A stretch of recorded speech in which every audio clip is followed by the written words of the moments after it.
ശ്രീതു ക്യാപ്റ്റനായിട്ട് അധികാരത്തിൽ കയറി. മുമ്പത്തെ ടണൽ ടീമായിട്ടുള്ള ജാസ്മിന്റെ ഒക്കെ ആ ഒരു ടീമിനെ ഡെൻ റൂമിലേക്ക് ശ്രീതു മാറ്റി.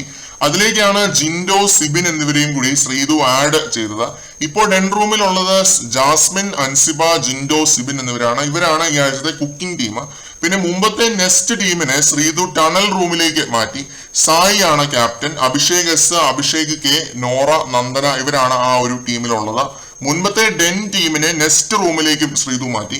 നമ്മുടെ ഗബ്രി, റസ്മിൻ, അർജുൻ, അപ്സര ഇവരുടെ ടീമാണ്. ഗബ്രി ഇപ്പൊ പവർ റൂമിലേക്ക് മാറി.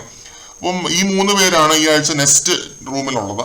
പവർ റൂമിലേക്ക് ഇത്തവണ ഒരാൾ കയറിയത് ടാസ്കിലൂടെയാണ്. ജിൻഡോ, അഭിഷേക് കെ, നന്ദന പിന്നെ ഗബ്രി എന്നിവരാണ് സ്ഥാനാർത്ഥികളായിട്ട് ഈ ഒരു ടാസ്കിൽ പങ്കെടുത്തത്.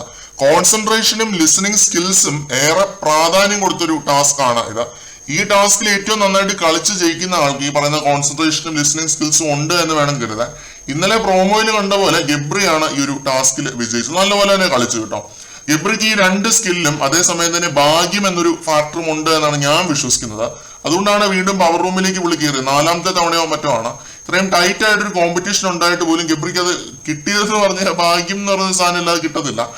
ഗബ്രിയുടെ ഏകാധിപത്യവും സ്വേച്ഛാധിപത്യവും ഐത്തവും തീണ്ടലും ഒന്നും ഈ ആഴ്ച കാണേണ്ടി വരില്ല എന്ന് നമുക്ക് പ്രതീക്ഷിക്കാം. ഒരുപാട് മാറ്റങ്ങൾ ഉൾക്കൊണ്ട ഗബ്രിയെ നമുക്ക് കാണാൻ സാധിക്കുമെന്ന് തന്നെയാണ് പ്രതീക്ഷിക്കുന്നത്.